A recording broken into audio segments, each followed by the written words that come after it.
Pushpa national லஞ்சியா international.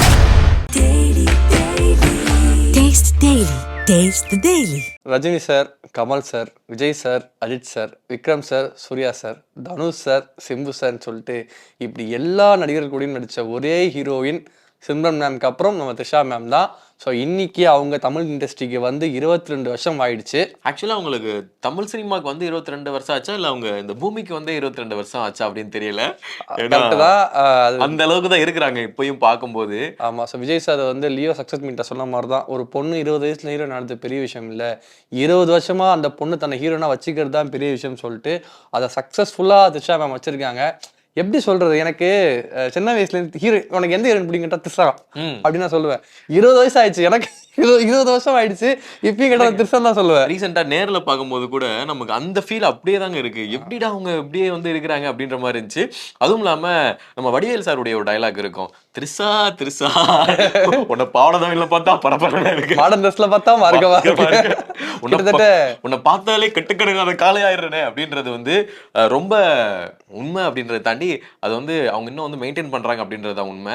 இப்ப இருக்க பசங்களுக்கு முதற்கொண்டு ஜென்சி கிட்டுக்கு முதற்கொண்டு ஹார்ட் வந்து நார்மலா துடிக்காது, த்ரிஷா த்ரிஷா த்ரிஷா அப்படின்னு வந்து துடிக்கும் அப்படின்னு சொல்லிட்டு இருக்காங்க. ஸோ த்ரிஷா மேமோட முதல் படம் வந்து ஜோடி படத்துல ஒரு கெமியோ தான் பண்ணியிருந்தாங்க சிம்ரன் மேம்க்கு ஃப்ரெண்டா.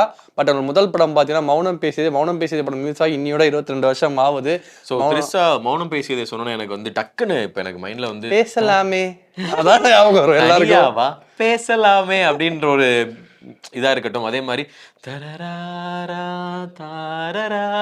அப்படின்ற ஒரு மியூசிக்கா இருக்கட்டும், செம்மையா இருக்கும் அப்படின்னு தான் சொல்லணும். ஸோ வந்து மௌனம் பேசியில் த்ரிஷா மேம் பார்க்கும்போது அவ்வளோ ஹோம்லியா அந்த ஒரு அப்போதான் அப்படியே காலேஜ் முடிச்சுட்டு அந்த பொண்ணுங்க ஒரு லுக்கில் இருப்பாங்க. இப்பயும் அப்படிதான் இருக்காங்க. பட் அந்த படத்துலேருந்தே வந்து நம்மளோட தமிழ்நாட்டு இளைஞர்களோட நெஞ்சத்தை வந்து அவங்க கொள்ளடிச்சிட்டாங்க. அது வந்து இப்போ 20 வருஷம் ஆகியும் வந்து ஜென்சி கிட்ஸ் வரைக்கும் எல்லாருமே வந்து ஹார்ட் ட்ராப் பண்ணிகிட்டே இருக்காங்க அவங்க. ஸோ வந்து எப்படின்னா இந்த 20 வருஷத்தில் வந்து அவங்களுக்கும் நிறைய அப்ஸ் அண்ட் டவுன்ஸ் இருந்திருக்கு அவங்களோட கெரியர் வைஸ் பார்க்கும்போது.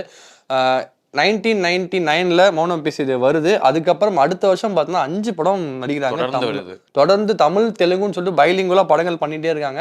மௌனம் பேசியது 2002 வருது. 1999 வந்து ஜோடி, 2002 வந்து மௌனம் பேசியது. 2003 பார்த்தீங்கன்னா மனசெல்லாம், சாமி, லேசா லேசா, அலை, உனக்கு 20 எனக்கு 18. என்ன லைனை பத்தியா? ஆக்சுவலா இப்போ வரைக்கும் 90s கிட்ஸுக்கு ஏன் 80s கிட்ஸுக்கே ரொம்ப பிடிச்ச படம் அப்படின்னு பார்த்தோம்னா இந்த லைனப் தான். அதுவும் இல்லாமல் லேசா லேசா எப்படிப்பட்ட ஒரு லவ் அப்படின்னா எல்லாரையும் வந்து லேசா வந்து ஹார்ட் ஃபெல்ட் ஆகிரும் அப்படின்னு தான் சொல்லணும். ஸோ அவங்களோட டைலாகா இருக்கு, என்னதான் லேசா லேசால இருந்தாலும் பிஎன்சிக்கெல்லாம் எங்க மாமியா தெரிஞ்சது சாமியில தான்டா. கல்யாணம் தான் கட்டிக்கிட்டு ஓடி போலாமா பாட்டு வந்து பட்டி தொட்டில மிகப்பெரிய ஹிட் ஆகி, அதாவது நம்ம கில்லி படத்துல வந்த அப்படி போட்டுக்கு முன்னாடியே இந்த பாட்டு வந்து பெரிய ஹிட்டு. த்ரிஷா மேம் பெரிய அட்வான்டேஜ்னா டான்ஸ். ஹீரோஸ்க்கு காம்படேட் பண்ணி டான்ஸ் ஆடிட்டே இருப்பாங்க. அவங்களோட ரியாக்ஷன்ஸ் ஆகட்டும், காமெடி ஒர்க் அவுட் ஆகும் தெரியுமா உங்களுக்கு. சாமியில வந்து த்ரூ அவுட் வந்து காமெடி சீன்ஸும் ஒர்க் அவுட் ஆகும், எமோஷனல் சீன் பண்ணுவாங்க, ஃபைட் சீன் இப்போ ரீசெண்டாக அந்த படம்ல வந்து ஃபைட் சீனும் வருது. பட் ஆனால் அந்த ஸ்டார்டிங் ஸ்டேஜ் நான் சொல்கிறேன் டான்ஸ்லாம் வந்து அவ்வளோ சூப்பராக பண்ணுவாங்க. ஓகே. ஸோ அதே மாதிரி வந்து பார்த்தீங்கன்னா மனசெல்லாம் படம் எனக்கு ரொம்ப பிடிக்கும். அந்த நீ தூங்கும் நேரத்தில் என் கண்கள் தூங்காதுங்கிற சாங் என்னோட ரொம்ப ஒரு ஒன் ஆஃப் தி ஃபேவரட்னே சொல்லலாம். ஸோ அந்த மாதிரி வந்து 2004 பார்த்தீங்கன்னா வருஷம் அப்படின்னு சொல்லிட்டு ஒரு தெலுங்கு படம் வருது. அதுக்கப்புறம் கில்லி வருது. அதுக்கப்புறம் ஆயுத எழுத்து வருது. ஸோ கில்லியில தான் அவங்களுடைய கில்லி தனலட்சுமிக்கும் ஆயுத எழுத்து மீராவுக்கும் ஒரு பெரிய வித்தியாசம் இருக்கு. ஆமா, என்ன டிரான்சிஷன். அது கிராமத்து பொண்ணு, மதுரை பொண்ணு, இது அப்படியே சிட்டி பொண்ணு.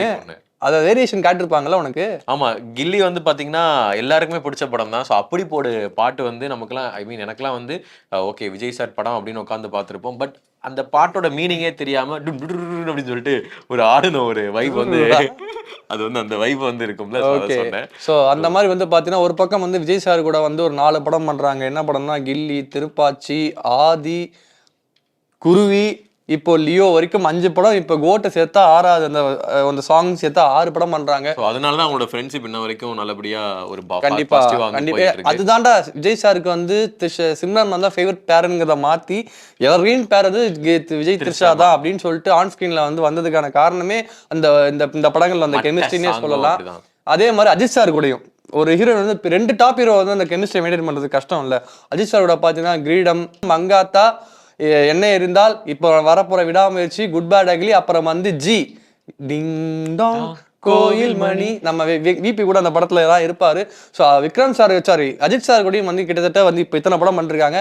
லியோல நடிச்சாங்க அப்படியே நம்ம கூட ஒரு 2 படம்னு சொல்லிட்டு அஜித் சார் கூட்டு போயிட்டாரு. விடாமச்சு குட் பேட் அக்லின்னு சொல்லிட்டு அடுத்தடுத்த படம் நடிச்சுட்டு இருக்காங்க. கமல் சார் கூட மன்மதன் அன்பு, ரஜினி சார் கூட பேட்டை, விக்ரம் சார் கூட வந்து சாமி, பீமா, சூர்யா சார் கூட வந்து 6 படம் நடிச்சாங்க. இப்போ சூர்யா 45 அவங்க தான் ஹீரோயின். சிம்பு சார் கூட சொல்லவே வேணாம், விண்ணை தாண்டி வருவாயா, அலை. ஜெஸ்ஸியை வந்து யாராலையும் வந்து இன்னும் வரைக்கும் இப்பயுமே ரீப்ளேஸ் பண்ண முடியல. ஏன்னா எத்தனை பொண்ணுங்க இப்பயும் வந்து கேரளால இருந்து அந்த பக்கம் ஏதாவது ஒரு பொண்ணுங்க வந்து சாரி கட்ட வந்தா ஜெஸ்ஸி மாமா, ஜெஸ்ஸினாலே அவங்க மனசை விட்டுருக்கலடா அப்படின்னு தான் எல்லாரும் பேசிக்கிட்டு இருக்காங்க. தனுஷ் சார் கூட கொடி ஒரு ஃபர்ஸ்ட் டைம் வந்து ஒரு நெகட்டிவ் கேரக்டர், ஆமா நெகட்டிவ் கேரக்டர் எடுத்தப்ப அதுலயும் வந்து ஷைன் ஆகிறாங்கன்னே சொல்லலாம். ஸோ இந்த மாதிரி நிறைய கேரக்டர்ஸ் திரிஷாமோட, அதாவது எப்படி வந்து நம்ம வந்து சரவண வேலு, இந்த பக்கம் விநாயக் மகாதேவ், இந்த பக்கம் ஜெகதீஷ்னு சொல்றோமோ அந்த மாதிரி அவங்களுக்கும் இந்த கேரக்டர் நேம் வந்து பெரிய அட்வான்டேஜ். தனலட்சுமியா நமக்கு யார் ஞாபகம் வரும்? ஜானுனா யாரா ஞாபகம் வருவா? ஜெஸ்டினா யாரா ஞாபகம் வருவா? எல்லாமே அவங்க தானே ஞாபகம் வருவாங்க. இப்ப லியோட சத்யா வரைக்கும் சத்யா மாதிரி ஒய்ஃப் வரமாட்டாங்கன்னு சொல்லிட்டு எத்தனை பசங்க எங்கிட்டு இருக்காங்க, கிடைக்குமா தெரியல சொல்றேன். ஸோ அந்த மாதிரி வந்து ஏகப்பட்ட ஐகானிக் கேரக்டர்ஸ்லாம் அவங்களுக்கு தான் அமைஞ்சது. அதுவும் இல்லாம அவங்க வந்து இண்டஸ்ட்ரியில இருக்கிறாங்களா இல்லையா நிறைய பேர் வந்து பேசிட்டு இருக்காங்க. அதாவது திடீர்னு வந்து ஒரு ஹைப் கொடுப்பாங்க, திடீர்னு வந்து சைலண்டா இருப்பாங்க, திடீர்னு ஒரு ஹைப் கொடுப்பாங்க, திடீர்னு ஒரு சைலண்டா இருப்பாங்க. இப்போ அவங்களுடைய டைம் வந்து பாத்தீங்கன்னா செம்ம ஹைப்ல இருக்கிறாங்க. அதாவது அவங்களுக்கு வந்து ஆமா ஆஃப்டர் கோட்டுல 96 தான் வந்து அவங்களோட பெரிய கம்பேக்காவே இருந்துச்சு. 96 படம் வந்ததுக்கு அப்புறம் திரிஷா மேம் வந்துட்டு அந்த ஒரு, ஏன்னா அது வரைக்கும் பார்த்தீங்கன்னா டான்ஸ் ஆடி ஒரு மாதிரி ஹீரோயின் ரோல் வந்து வேற மாதிரி பண்ணியிருந்தாங்க. பட் ஜானுவா எல்லார் மனசுலையும் நின்று அந்த ஒரே ஒரு எல்லோ சுடி மட்டுமே போட்டு வந்து எல்லா ரசிகர்கள் மனசுலையும் நல்லா ஆழமா பதிஞ்சு, அதுக்கப்புறம் அந்த பொன்னியின் செல்வன் 1, பொன்னியின் செல்வன் 2, கோட்டு, லியோ, அதுக்கப்புறம் வந்து என்ன படம் இப்போ வந்து குட் பேட் அக்லி, விடாமுயற்சி, ஐடென்டிட்டி ஒரு படம் பண்றாங்க மலையாளத்துல. நிறைய படங்கள் லைன் அப் ஆகுது. அதாவது அவங்களோட செகண்ட் இன்னிங்ஸை வந்து ஆரம்பிக்கிறாங்க இந்த டைம்ல. ஸோ அந்த மாதிரி இது வந்து எத்தனை ஹீரோயின்ஸுக்கு வந்து இது ஒர்க் அவுட் ஆகும் அப்படின்னு தெரியாது. ஏன்னா நிறைய ஹீரோயின்ஸ் எங்களுடைய சின்ன வயசுல இருந்து நாங்க பாத்துட்டு இருக்கிறோம். அந்த ஹீரோயின்ஸ்லாம் இப்போ வந்து டாப்ல இருக்காங்களான்னு கேட்டா அப்ப டாப்ல இருந்தாங்க, இப்ப இருக்காங்க அப்படின்ற மாதிரி தான் இருக்கு. பட் இவங்க இன்னும் அந்த டாப்பு இன்னும் வந்து இப்ப இருக்கிற பசங்களுக்கு பிடிக்கிற மாதிரி ஒரு லுக்ல இருக்கட்டும், அவங்களோட ஆக்டிங் இருக்கு, ரொம்ப பெரிய விஷயம். கொஞ்சம் நல்லா யோசிச்சு பாத்தீங்கன்னா ஜெயம் ரவி கூட உங்களுக்கு வந்து நல்லா கெமிஸ்ட்ரி இருக்கும் இல்ல? சம்திங் ஜீவா கூட எண்டென்றும் புன்னகை, விஷால் கூட வந்து சம்மர்ல ஒரு படம் நடிச்சிருப்பாங்க. அதாவது அடுத்த ஜென்ரேஷன் ஆஃப் ஆக்டர்ஸ் இருக்காங்கல்ல, எல்லாரும் கூட பேர் பண்ணி நடிச்சிருக்காங்க. அவங்க தெரிஞ்சு ரொம்ப கம்ஃபர்ட் ஆயிடுறாங்கன்னு நினைக்கிறேன். இப்போ எனக்கு வந்து எண்டென்றும் புன்னகையில ஏனை சாய்த்தாலே அப்படின்னு சொல்லிட்டு அந்த பனியில ஒரு காஸ்டியூம் போட்டு இறங்கி வருவாங்க. அடடா இதெல்லாமா திரிசா அப்படின்ற மாதிரி இருக்கும். அதாவது 1000 பேர் 1000 ஹீரோயின்ஸ் வரலாம் போகலாம், என்றைக்குமே வந்து ஒரு சில பேர் தான் வந்து அந்த சினிமா இண்டஸ்ட்ரின்னு சொல்லி எல்லா ரசிகர் மனத்துலையும் வந்து ரொம்ப ஆழமா பதிஞ்சிருக்கும். அந்த மாதிரி வந்து த்ரிஷாங்கிற பேர் வந்து எல்லா ஃபேன்ஸ்லையும் வந்து எப்போ கேட்டாலும் த்ரிஷா பிடிக்கும்பா அப்படின்னு தான் சொல்லுவாங்க. அவங்களுக்கும் நடுவில் வந்து அவங்க லைஃப்ல நிறைய விஷயங்கள் நடந்துச்சு. 2015 வந்து என்கேஜ்மெண்ட் ஆச்சு, மேரேஜ் வரைக்கும் போச்சு, அதுக்கப்புறம் மேரேஜ் நின்றுச்சு. பர்சனலா நிறைய கொஞ்சம் டவுன்ஃபால்லாம் ஃபேஸ் பண்ணாங்க. பட் அதுல இருந்து கம்பேக் கொடுக்குற விஷயம் இருக்குல்ல, அது வந்து ஒரு பெரிய விஷயம். அந்த கம்பேக் கொடுத்து இப்போ செகண்ட் இன்னிங்ஸா அவங்க 2025 பாத்தீங்கன்னா, அதாவது 2002 இன்ட்ரடியூஸ் ஆறாங்க, 2025 அவங்க லைன் அப்ல 5 படம் இருக்கு. எல்லாமே பெரிய படம். தக் லைஃப் வேற இருக்கு, டாப் ஹீரோஸ் எல்லாமே. 2 அஜித் சார் படம், ஒரு கமல் சார் படம், மணிரத்னம் படம், ஏகப்பட்ட படம் வந்து லைன் அப் வச்சுங்க. அது வந்து சாதாரண விஷயம் இல்லை. ஏன்னா இப்ப இருக்கிற யங் ஆக்டர்ஸ் கூட போட்டி போட்டு பெரிய விஷயம் இல்ல அது பண்றது. சோ அப்படிப்பட்ட திரிஷா வந்து பாத்தீங்கன்னா, திரிஷா அவர்கள், திரிஷா மேம் எப்படி வேணாலும் சொல்லலாம். ஏன்னா அவங்க நம்மள மாதிரி தான் இருக்காங்க, அதனால சேர்த்துக்காத. அவங்களுக்கு வந்து இப்ப வயசு பாத்தீங்கன்னா 41 ஆகுது. ஆனா அவங்கள பார்த்தா அப்படி தெரியவே தெரியாது. 41 ஆயிடுச்சு அவங்களுக்கு வயசு. த்ரிஷா மேம் என்னைக்குமே வந்து இப்ப நாளைக்கு நமக்கு குழந்தை பிறந்தா கூட எனக்கும் ஹீரோயின் த்ரிஷா தான் பிடிக்கும் அப்படின்னு சொல்ற அளவுக்கு அவங்க வந்து இருப்பாங்க. அதை நான் மேனிஃபெஸ்ட் பண்றேன். நான் கண்டிப்பா அது வந்து நானும் வந்து மேனிஃபெஸ்ட் பண்றேன்.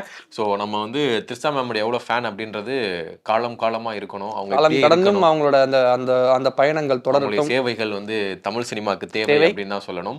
ஸோ கடவுளே த்ரிஷாவே கடவுளே, அப்ப நான் சொன்னது தப்பு இல்ல, சும்மா சொல்லிப்போம். ஓகே மேம், சரி வந்து இந்த 22 இயர்ஸ் எங்களை ரொம்ப அழகா வந்து நீங்க வந்து நிறைய படங்கள் கொடுத்து எங்களை ரொம்ப சந்தோஷமா வச்சுக்கிட்டீங்க. அந்த பயணம் இன்னும் தொடரட்டும், அதுக்கு வாழ்த்துக்கள். உங்களுக்கு வந்து திரிஷா மேம் எந்த அளவுக்கு பிடிக்கும், ஸோ அவங்களுடைய அடுத்தடுத்த படங்கள் பத்தி என்ன நினைக்கிறீங்க அப்படின்றத கீழே கமெண்ட் பாக்ஸ்ல போடுங்க. Thank you so much. Pushpa national லஞ்சியா இன்டர்நேஷனல். Taste the Daily.